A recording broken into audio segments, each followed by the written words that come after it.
Ayan, good morning everyone. Welcome back ulit sa ating munting channel mga kababayan, ang Alex Librada Vlogs.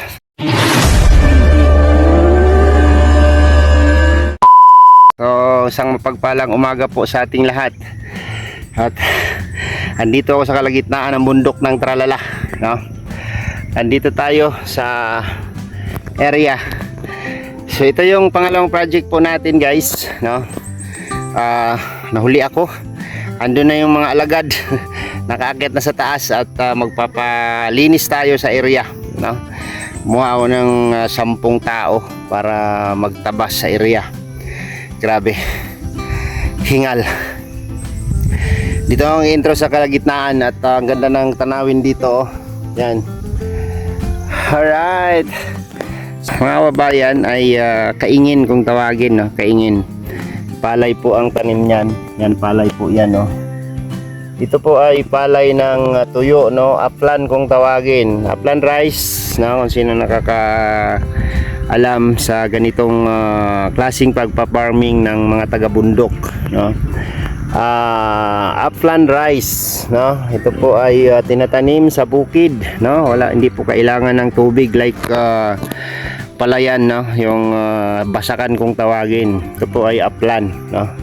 Tanim po ito ng katabing lupa ni Papa, no? So ito po yung area ni Papa. Medyo madamo na siya pero puro kahoy, no? Puro kahoy po yan dyan. Papunta dun sa taas, no? Ayan, mga puno ng mahogani yan, no? Tapos sila dito, wala silang pakialam, guys, no? Basta makapagtanim sila. Ito yung panghanap buhay nila, no? Wala silang pakialam sa puno.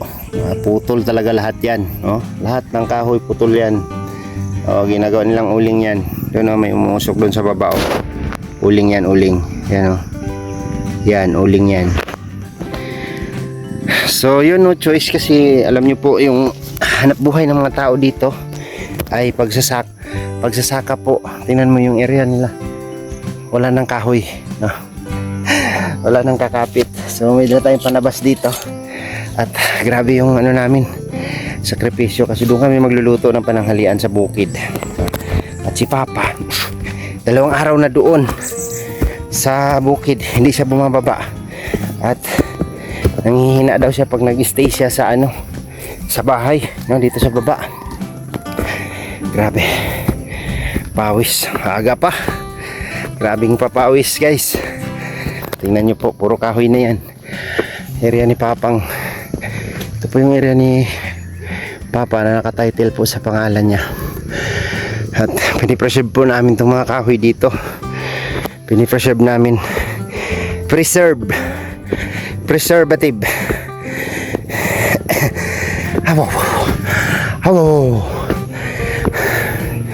So hindi po namin to ginagalaw kasi balak ko pong taniman ng kape ito. Kapihan, no? At kompleto na siya sa meron na siyang shading. Maganda ito sa kape. Tapos niyog. Tatanim kaming niyog dito. Aray ko, grabe.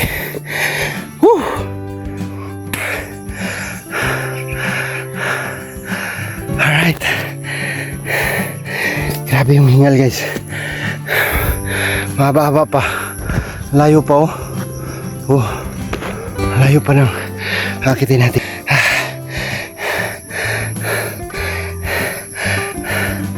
Halhal yung dila. Grabe.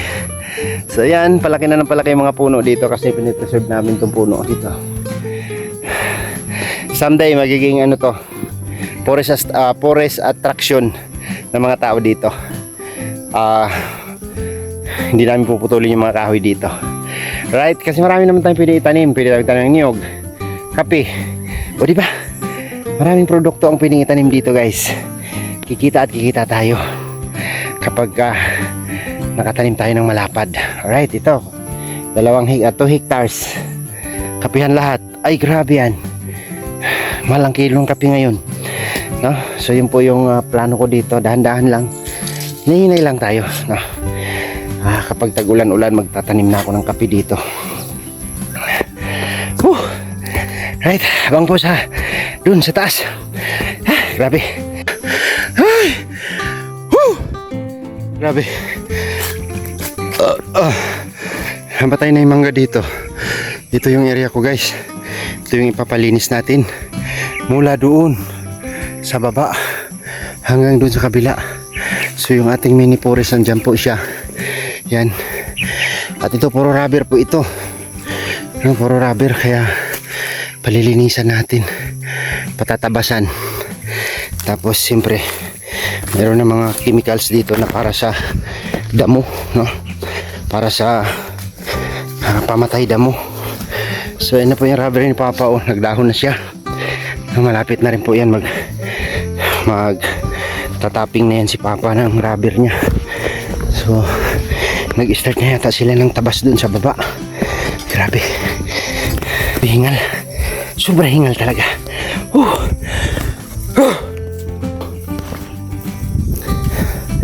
Ayan o, ang linis ng anong Papa area.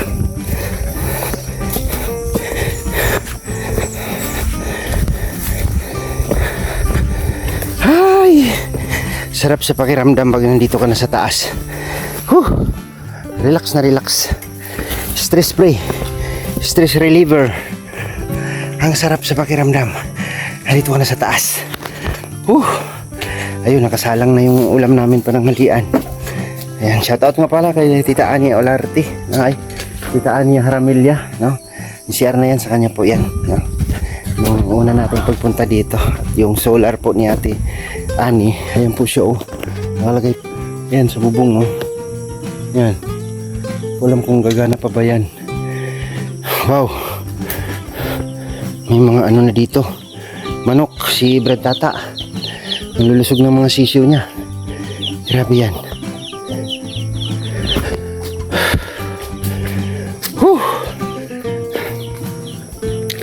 Napakalilim, may aratilis. Ganda. Nagdiretso dire si Manuel? Sa gulay? Ay. Grabe. Andiyan pa? Balala. Balala. Yung parang kamatis na mapait. Grabe. Dito nakapunla sa loob ng bahay. Hindi ka na bumaba kahapon? Wala ka nagnaog kahapon? No. Ano ginawa mo? Pumutol atong sanga sa Simelina. Dito sa ubos? Hinay-hinay lang. Lagi na. Pagkakaroon yung klaro. Kumpanya karoon, nag-damage. Okay naman tong mga manok ni Tata. Walang bawas. Ay, payat. Payat kayo ito, ha? Di ko karoon mag-integrat. Kaya dagko nga kaya na integrat. Paano siya? Bio 3-1 dapat bakal. May bio to. Grabing pawis ko, guys. Dito si Papa na.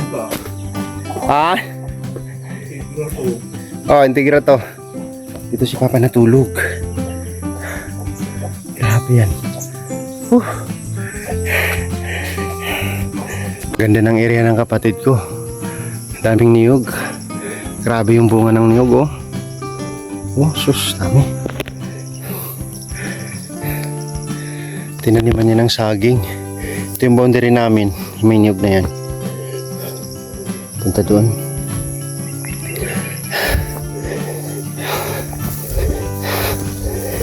Grabe.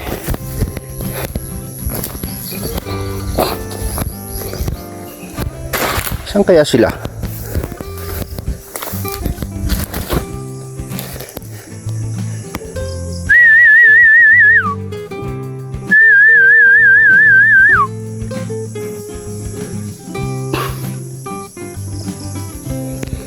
Grabe yung medyo bakilid na lang ito, pero okay na siya. Tatanim ako mais dito, mais. Magmamais tayo.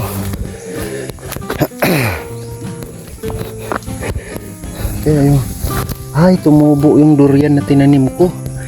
Yan, ang laki na. durian sa boundary. Grabe yan. Alright, tayo mga kababayan sa bundok ng Tralala.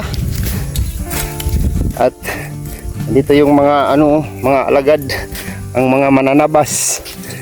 Grabe. Mula rito guys, mula doon sa dulo hanggang sapa. Mayroon pala dito. Grabe yung birada ila ba. Di na tong Conrad galon ay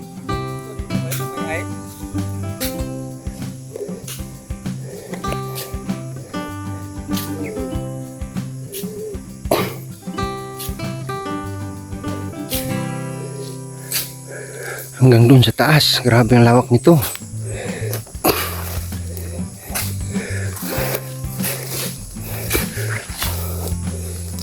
Ito ang karburandom.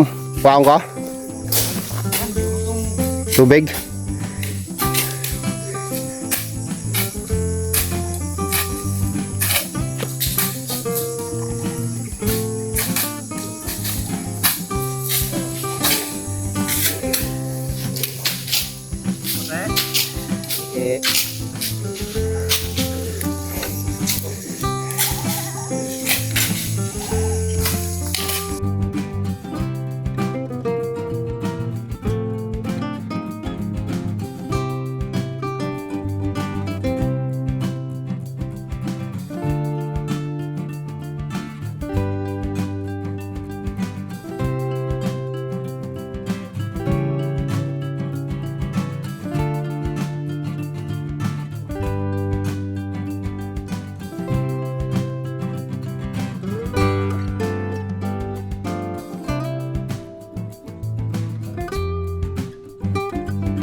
So yun po, grabe. Ang init. Sarap ng init. Pawis na pawis. So malawak po ito guys. Gilid ng gubat. Hindi ito puro damo yan. Tapos yung sa taas, rubber po yan, rubber tree. So siyam na tao yung nanabas ngayon araw na to. Tapos pang 10 ako, pang 11 si Brad, kasi nagluluto pa si Brad Tata. Mamaya tutulong kaming dalawa ni Brad Tata. Tapos ako tutulong din ako, siyempre. Lawak-lawak ito. Pag ito na yari, doon na kami sa may rubber na. Mabilis na lang yan kasi malilim na yung din sa may puno ng rubber. Ito lang open kasi tataniman ko ng mais. Tataniman namin ng mais ni Brad Tata. Itong area na ito.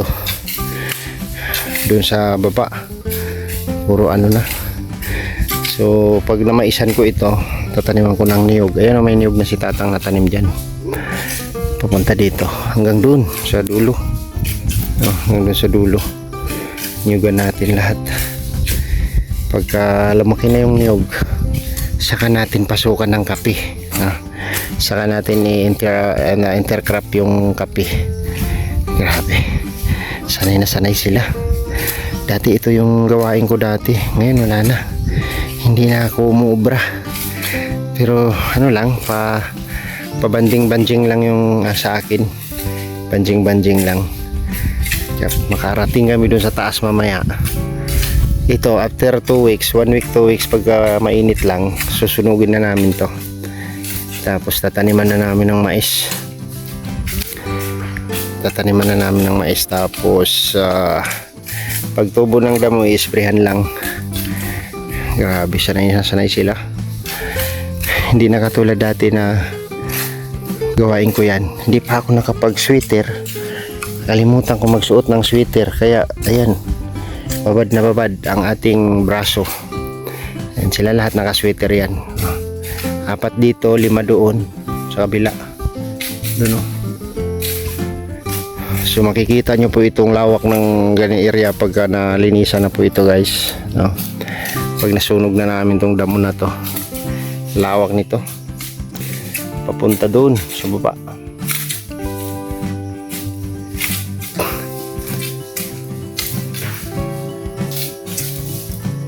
Ay, ito yung boundary ko. Yung may mga niyog sa akin pa yung niyog na yan.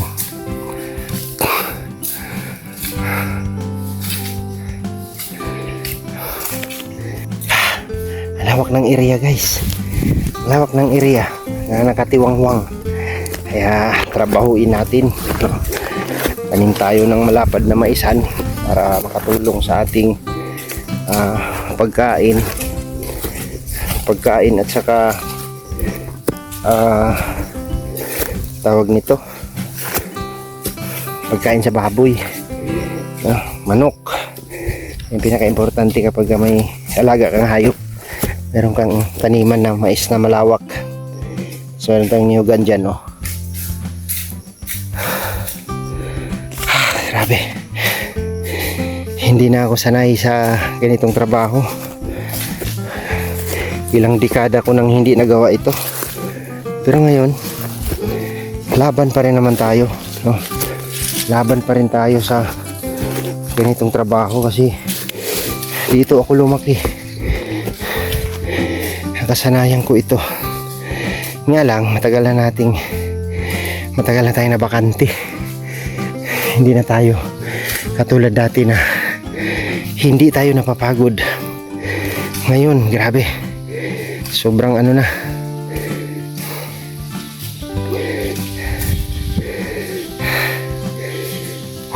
Grabe.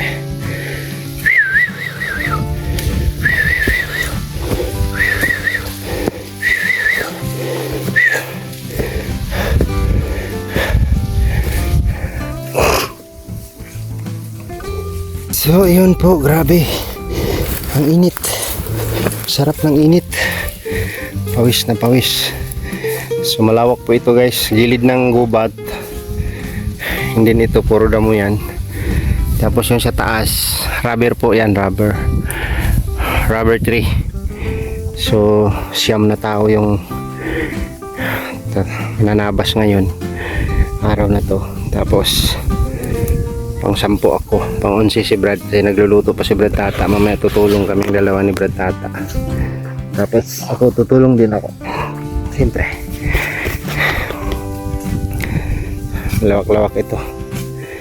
Pag ito na yari, doon na kami sa may rubber na. Mabilis na lang yan kasi malilim na yung din sa may puno ng rubber. Ito lang open kasi tataniman ko ng mais. Tataniman namin ng mais ni Brad Tata. Itong area na ito, doon sa baba puro ano na.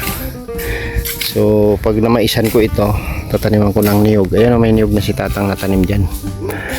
Papunta dito hanggang doon sa dulo. Hanggang sa dulo. Niyugan natin lahat.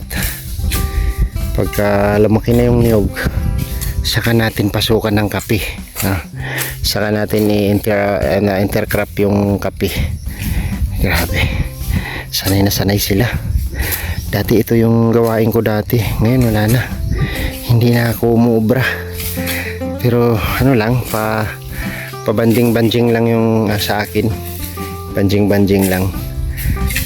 Makarating kami dun sa taas mamaya. Ito after 2 weeks, 1 week 2 weeks, pagka mainit lang, susunugin na namin to. Tapos tataniman na namin ng mais. Tapos pag tubo ng damo, i-sprayhan lang. Grabe, sanay sila. Hindi na katulad dati na gawain ko yan. Hindi pa ako nakapag-sweater. Kalimutan ko magsuot ng sweater, kaya ayan, babad na babad ang ating braso. Ayan, sila lahat naka-sweater yan. 4 dito, 5 doon sa kabila. Doon, oh. So makikita nyo po itong lawak ng ganyan area pagka nalinisan na po ito, guys, no? Pag nasunog na namin tong damo na to, lawak nito papunta doon sa baba.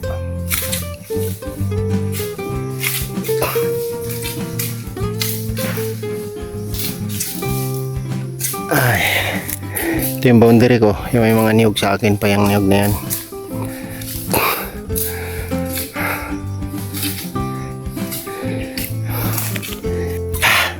Lawak ng area, guys. Lawak ng area na nakatiwangwang. Kaya trabahuin natin. Tanim tayo ng malapad na maisan para makatulong sa ating pagkain at saka tawag nito, pagkain sa baboy, manok. Yung pinaka-importante kapag may alaga kang hayop, meron kang taniman ng mais na malawak. So meron tayong niyugan dyan, oh. Grabe, hindi na ako sanay sa ganitong trabaho. Ilang dekada ko nang hindi nagawa ito. Pero ngayon, laban pa rin naman tayo, no?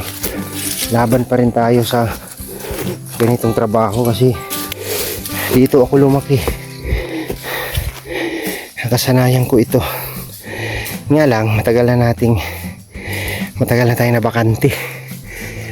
Hindi na tayo katulad dati na hindi tayo napapagod.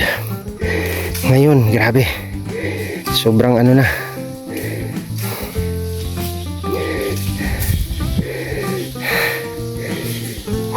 Grabe.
So ayan po mga kababayan, balik ulit tayo kasi kumukulimlim ang panahon.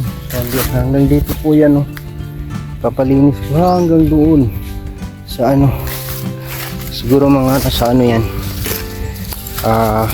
1 hektar, 1 hektar sobra siguro mga mahigit 1.5 hektarya yan. So ipapalinis natin, papatabas natin. So dyan rubberan na po yan lahat, dyan rubber.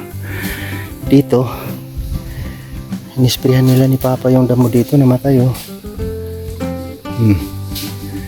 Patay yung damo. Ngayon may mga niyog na to dito, eh. Ayan, oh, meron na tayong mga niyog dito hanggang dun sa baba. Tanim pa po ni Brad Tata ito, itong mga niyog dito. Malawak kasi pala kong linisin ito, gawin kong garden, oh, pwede garden ito. Natin ang tanim dito, ang magandang tanim sa ilalim ng niyugan, oh, pwede, di ba? Ganun. So sa kalahating araw, simula kaninang umaga hanggang kalahati, ay hanggang tanghali, bago man ang halian, ay malawak na rin po yung na tabas nila, no? 11 kami lahat, no? 11 person. Ang tawag dito sa amin ay hurnal, no? Hurnal ang tawag dito. Sinong nakaka-relate na mga kababayan nating mga OFW sa ganitong trabaho, magpapatabas, ayan, no? Tabas po yan lahat, mula doon sa baba hanggang dito, papunta doon sa taas. Grabe ang lawak. So tingnan natin yung ating daanan kanina. So maabanti na sila dito, paabanti na sila, paakyat na paakyat. So hanggang hapon ngayon, mga alas 4. So, ito ang damo na to, no? Grabe, bagon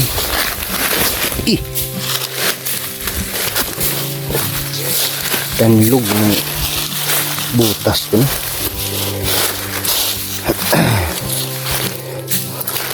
Sakit nitong damo na to, mapahiya.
So yan po mga babayan. Ay, hapon na at nagbabadya yung ulan, pero hindi siya tumuloy, kaya baba na tayo. Tapos na ang maghapon nating ano dito. So tuloy tayo bukas sa ating pagpapalinis kasi madamo yung rubber ni Papa, oh. Madamo. So mula doon hanggang dito ang ating patatabasan.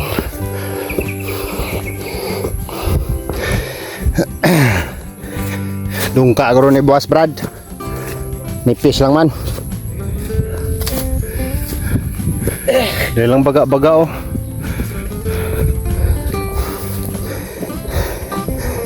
Dara ta maghibontar, Brad, oh. May iba to. Gilid.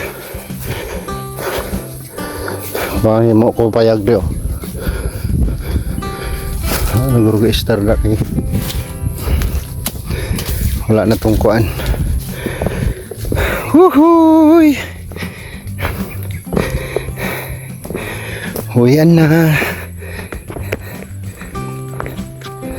Grabe.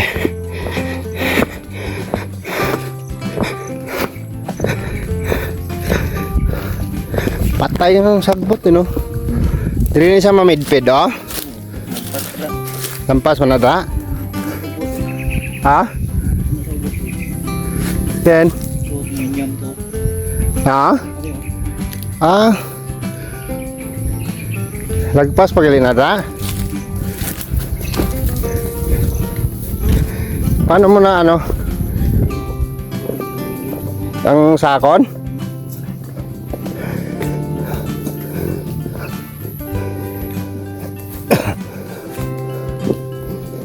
Nang inyam na, oh. So makikita natin yung kalinisan, yung kalawak kapag tapos na tayong magpalinis kasi grabe po yung damo, oh. Nagpatabas muna ako, oh, patabas para yung lalagyan namin ng kubo ng bahay ng kambing doon sa bandang unahan kasi wala masyadong tanim doon. Tapos itapat ko lang dyan sa may mga puno para medyo presko sila yung kanilang bahay, no? Tawag nun ay kamarin, no? Bilog lang na kahoy ang gagamitin namin, tapos bubungan natin ng yero, and then dingdingan natin ng kawayan, sahigan ng kawayan at dingdingan ng kawayan para presko ang kanilang bahay. So mayroon na tayong nabiling dalawang kambing, si Glycy at saka si Glycy, oh Glycy. Kay Glyza po kasi yun, no? Atin si Glycy. Yan, grabe. Nagbabadya yung ulan pero hindi tumuloy. Pero yung bahagi na yan, ulan na yan, no? Ayun, no, nagpags na doon sa dulo ng kabundukan. So pinakadulo pags na siya. So hindi tumuloy yung ulan. Grabe. Ang ganda dito pag nandito ka sa taas, no? Gagawa kong kubo diyan, no? Kasi overlooking to dito, no? Ito yung area ni Papa na marami ng kahoy. Pag may budget na po ako ay palilinisan ko po ito. Tanggalin ko yung mga damo sa baba para bumuilo yung mga kahoy diyan. So mayroon tayong mga ano diyan, no? May mga mahogani rin diyan. Grabe. Malawak yung kalupaan, no? Lahat ng natatanaw ninyo, no? Lahat ng natatanaw ninyo sa paligid. Yan. Lahat ng abot ng inyo mga mata. Abot ng inyong paningin, no? Hindi akin 'yan. Hindi akin 'yan. Nakikitanaw lang tayo, no? Itong kinatatayuan ko, ito yung sa akin, no? Ito yung ano ko, bundok ng Tralala, no? So someday magiging forest attraction ito ng mga tao, no? Kasi pinipreserve namin yung mga tulad niyan, no? Yan. Hindi namin pinuputol yung mga kahoy. Yan mo, may kalamansi pa dyan, oh. Tumubo lang yan. Tapos ito, mga lipad lang na ano yan. Mga lipad lang na mahogani. O katulad nito, ganito ang paglilinis. So, ganito. Para makaboylo yung mga kahoy na gustong lumaki, no? Makaboylo siya. So, kailangan mayroon tayong malasakit sa kalikasan para maprotektahan yung ating kalupaan, no? Hindi lang nila alam na maraming pwedeng itanim kahit ganito yung kahoy, no? Pagtapos ko ng clearing ito, gagawa ako dito ng isang project. Tataniman ko lahat ng kape ito. Coffee plantation. Yan, oh. Nung araw guys, kugon. Ito yung binububong namin, kugon. Yan. Bubong ng bahay lahat dito noong araw ay puro kugon, no? Mas matibay pa yan, parang sing ano po ng pawid yan. Ng ano, anahaw. Yung kugon na yan. Pero ngayon wala nang nagbububong ng kugon ngayon, no? Try kong kumuha dito at maggawa ng kubo doon sa taas na kugon ang bubong. Tapos ilalagyan natin ng net. Alright. Huhuy! Huhuy! Ito. Ayan, katulad nito, nalinis na siya, oh. Ayan, nandyan na yung mga puno. May mga puno na siya. Ganyan. Tapos sasaksakan natin ang kape yan. Kape. Coffee. Coffee. Pero sa ngayon, hindi pa natin yan magagawa kasi wala pa tayong budget at inuuna natin yung priority natin yung ating project, no? Prioritize natin yung project natin. So, balang araw, malilinis ko rin itong lahat, no? Malilinisan ko rin yan lahat. Susuhulan natin ng tabas yan. So, yun. Mga simpleng puno lang yan. Pero, napakalaking tulong sa lupa yan. Kumakapit yan, no? Malaking tulong sa lupa yan. Okay. Hanggang dito na lang yung ating vlog sa unang ano natin dito sa pangalawang project natin, no? First day sa ating project dito sa bundok ng Tralala. Salamat po sa inyong suporta at panonood mga kababayan. Thank you so much and God bless po sa ating lahat. Salamat po sa mga patuloy na nanonood. Minamahal naming mga viewers, no? Minamahal kong mga viewers at nagtiwala kay Alex Librada. Maraming salamat po sa inyo lahat mga kababayan at magkita-kita tayo next vlog dito lang sa bundok ng Tralala. Bye bye po, bye bye at mag-ingat po tayong lahat.